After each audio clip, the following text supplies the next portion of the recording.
araw ay magtutungo kami ng Alaminos, Pangasinan. Ito ay may layong 242 kilometers o 6 hanggang 8 oras na paglalakbay mula sa aming tahanan. Ang hamon ay kung kakayanin ko bang hindi umalis ng motor hanggang makarating sa aming patutunguhan. Ang rules ay pwedeng huminto, kumain, uminom at magpagas nang hindi umaalis sa motor. Ito naman si Sweet Baby at hindi siya kasama sa challenge. Siya ang bibili ng pagkain at inumin sa tuwing magugutom at mauuhaw kami. Kapag hindi ko nagawa ang challenge na ito, ay magmumotor ako ng 5 kilometro habang nakasuot ng adult diaper. Gamit si Buknoy ay nag-ride out kami ng alas 5 ng umaga. At hindi pa man nakakalayo sa aming lugar, ay isang siklista ang bigla na lang pumasok sa linyang aking binabagtas.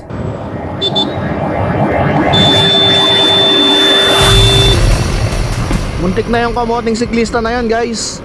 Buti na lang may ABS tong motor. Kung wala, tuspok yun. Mukha lang malayo pa sa kuha ng action camera. Balit, nasa 1 metro na lang ang pagitan namin at masasapul ko na si Totoy sa bilis na 70 km/h.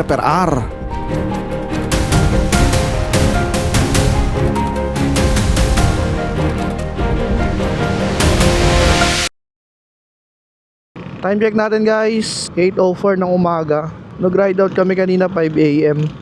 Dito kami dumaan sa Megawayan, Bulacan. Hindi ko alam kung bakit dito kami pinadaan ni Google eh. Dito sa may malapit sa Mount Arayat. Hindi niya kami pinadaan sa may highway ng Pampanga eh. Ito dire-diretso to 23 kilometers na mahaba.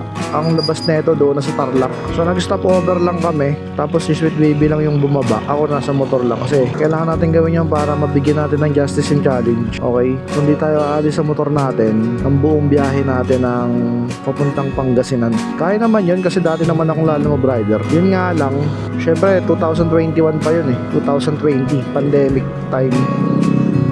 So ngayon, hindi na ako sanay magmotor. Tapos 1 year na rin akong nasa bahay lang, naka-work from home. Di ko alam ba tayo dito pinadaan ni Google. Ang traffic dito, Arayat Road. Etong nasa may right side kasi natin, guys, Mount Arayat yan dyan. Di ko alam ba tayo dito pinadaan ni Google. Ang labas na natin nito, guys, tapos Tarlac na.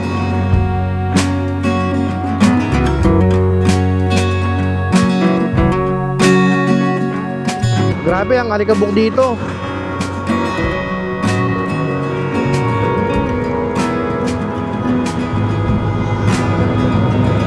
Napa-change oil na natin to si Buknoy eh. Kaya okay lang naratratin na natin siya. Ibang iba talaga yung pakiramdam kapag galing ka sa maliit na motor tapos nag-upgrade ka. Ako kasi galing ako sa Honda Beat eh. Tapos ito na yung sunod kong upgrade, ADB. So ang laki ng difference. Sheesh! Sarap! Ang gala, ito na naman yung daanan. Mukhang eskinita na naman tong padadaanan sa atin ni Google ah. Loko-loko tong Google na to ah. In 200 meters, turn left toward MacArthur Highway. Putik yan, MacArthur Highway din pala yung labas na ito. Minsan saan pa tayo pinadaan ni Google? Pinasya lang tayo ni Google yata doon ah. Ramdam ko na yung init. Mag-aalas 9 na eh. Ramdam ko na yung init ng panahon. Lalo pa ito mamaya. Pag tumapat ng mga alas 11 hanggang alauna. Sana makarating kami ron bago magano. Kahit mga 12 or 1. Kasi ang init. Pag dire-diretso yung andar mo, okay naman, di mo masyadong ramdam. Kaso ang problema, kapag traffic, mararamdaman mo talaga yung init. Sa mga oras na ito, ay irritable na ang aking pakiramdam dahil ito susuot kong adult diaper. Ganito pala pakiramdam kapag naka-diaper, visit na yan. Irritable, tapos nakakailang. Ginusto mo yan?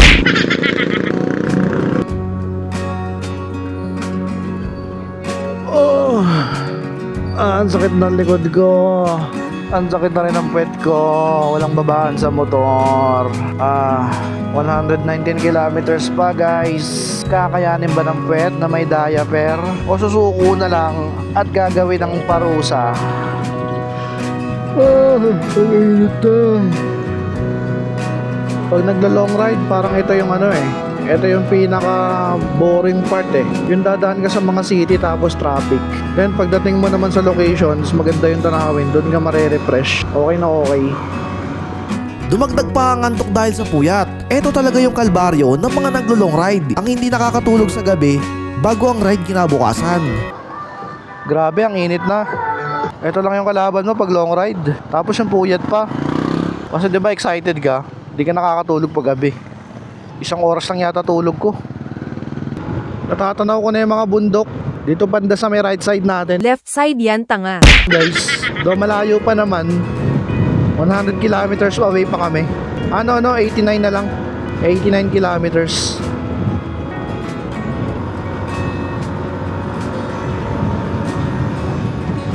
Ang ganda ng kalsada dito, aspalto. Bagong latag yung aspalto, siguro mga 1 week pa lang to. Santa Ignacia.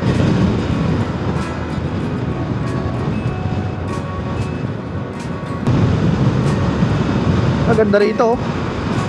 Lamig. Tarlac pa rin to, guys. Oh, ganda, oh. Parang nasa ibang bansa, no?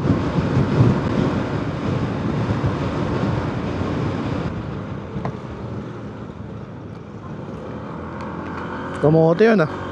Uy, rough road. Ay, ito yung napapanood ko sa mga vlogger. Ginagawang kalsada. Tulay, ginagawang tulay pala. Pangasinan na. Pangasinan na tayo, mga tropa. So, yun po, no. Nakakaantok. Ito na yung antok, inaatake na tayo, guys. Wala talagang immune sa antok. Yung buga kasi ng hangin, maligamgam eh. Alam mo yung pakiramdam ng tanghaling tapat. Pag nasa probinsya ka, yung pakiramdam mo may lumalambitin sa mga talukap ng mata mo. Ganun, men. In 200 meters, your destination will be on the right. At makalipas ang mahigit 7 oras na pagmumotor, ay nakarating kami sa aming tutuluyan. Subalit alas 2 pa ng hapon ang aming check-in. Kaya naman tumambay, kumain at nagkape muna kami sa Lookout Park o dito sa 100 Island National Park Gateway.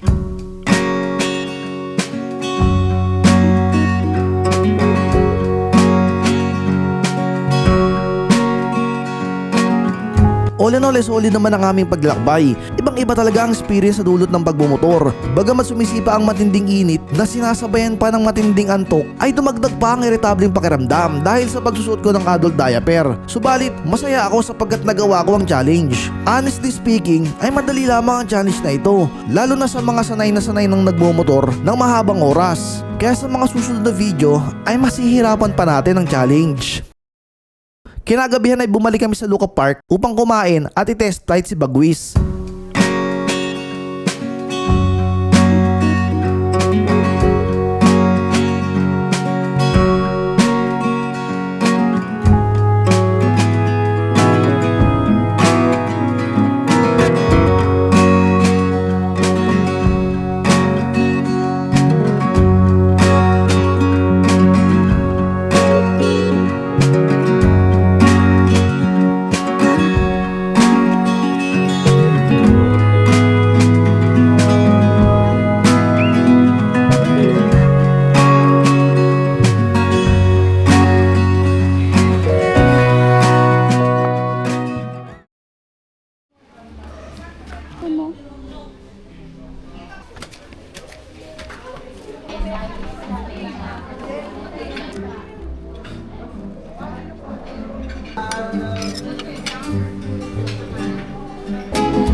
At kinabukasan ay naghanap kami ng beach spot sapagkat ito naman yung pakay ng aming pagpunta dito, ang magtampisaw sa dagat. At dito kami unang napadpad sa Bolo Beach 2. Libre naman daw ang entrance, subalit kailangan mo mag-avail ng cottage na halagang 1,500, which is hindi naman wise para sa aming dalawa. Kaya nag-ikot-ikot pa kami. Sir, pwede magtanong?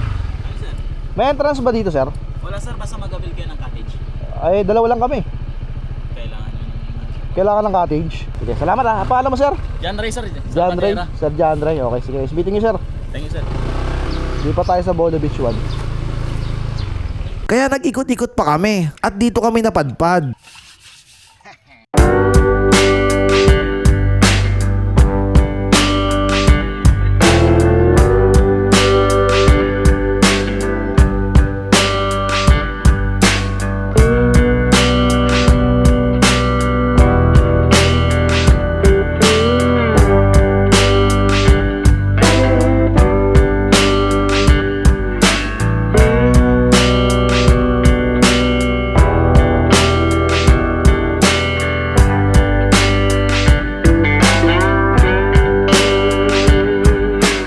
Okay na sana ako dito. Subalit may nadiskubre pa kaming mas magandang spot. At eto yun.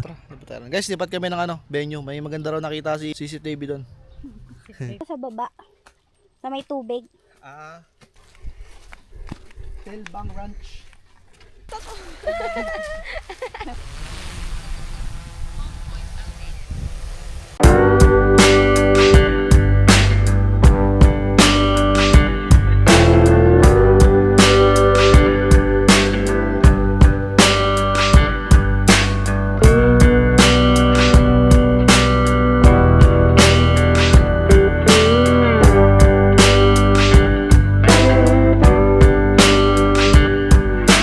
Napakasolid ng lugar at solong-solo namin ang beach. Tahimik at tanging dagat at hangin lang ang maririnig mo. Swak mo swak ang overnight camping dito. Yun nga lang, ay hindi pa talaga open for public ang spot na to. Pero kung gusto nyo umispat dito, ay pwede nyong kontakin si Kuya Ruben.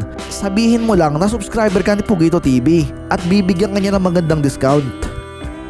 Kung umabot ka man sa parting ito ng ating video, ay ako nga pala si Pugs. Isa akong full-time content creator at sa channel na ito ay makakapanood ka ng mga travel adventure related video.